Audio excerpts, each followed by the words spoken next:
Fashion has always been dangerous. Tight corsets, sky-high heels, even toxic makeup. But one trend was so deadly, it literally poisoned its wearers, caused horrific deaths, and left a trail of bodies across the 19th century.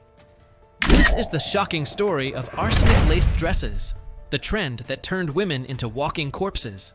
From emerald green ball gowns that dissolved skin, to innocent-looking hats that caused seizures, this was fashion's most lethal era. How did a known poison become the must-have color? Why did women keep wearing it, even as they collapsed at parties? And could something like this happen again? Let's unravel the toxic history of arsenic fashion.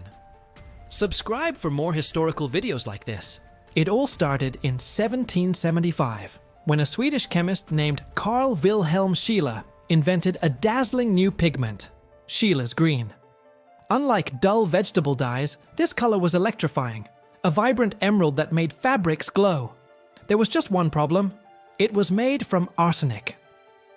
At first, no one cared.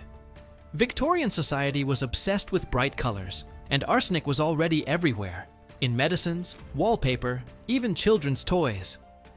By the 1820s, Scheele's green was in everything: ball gowns, gloves, artificial flowers, even food dye for desserts.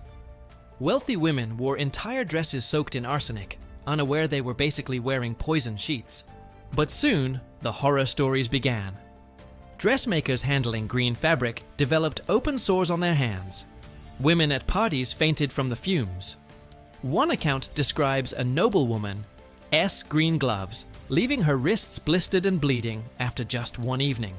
Yet, because arsenic poisoning was slow and mysterious, the link wasn't obvious, until people started dying in their fancy clothes. Arsenic doesn't kill you fast, it creeps in.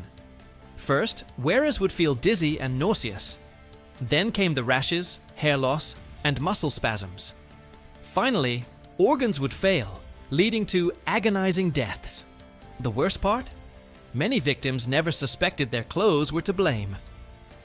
One infamous case was Matilda Schurer, a 19-year-old artificial flower maker.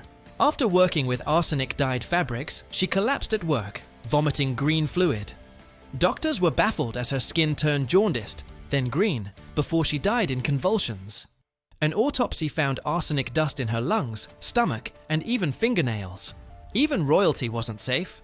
When Queen Victoria received a shipment of green wallpaper for Buckingham Palace, servants reported headaches and nausea whenever they entered the room. After a child died in the nursery, the Queen finally ordered it removed. But for working-class women, seamstresses, florists, shopgirls, there was no escape. Many went bald, lost teeth, or developed cancers from constant exposure.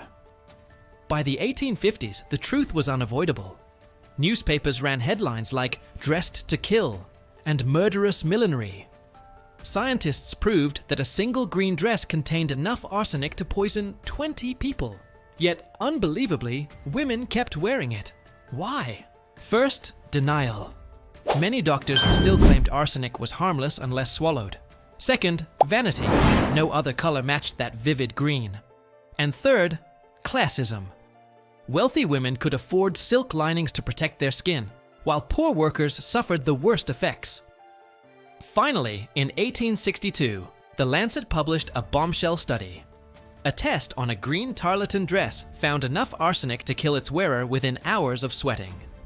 Public panic exploded. Stores were vandalized, fashion houses sued, and governments debated bans. But the industry fought back. Arsenic dyes were cheap, and profits mattered more than lives. Even after arsenic dyes were phased out, their legacy lingered. Museums today won't display original Scheele's green dresses. They're too toxic to handle. Conservators wear gloves and masks when studying them, and some garments still test positive for lethal arsenic levels after 150 years. In 2017, a researcher analyzing Queen Victoria's green ball gown found traces of arsenic in the fabric. Another study tested Victorian-era books with green covers. 40% still released toxic arsenic dust when opened.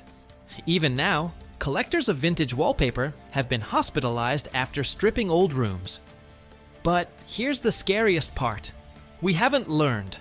Fast fashion today uses PFAS, formaldehyde, and lead. Chemicals we won't realize are deadly for decades. Are we repeating history? Next time you see a gorgeous vintage green dress, remember, beauty can be lethal. The arsenic fashion craze proves that trends aren't just frivolous.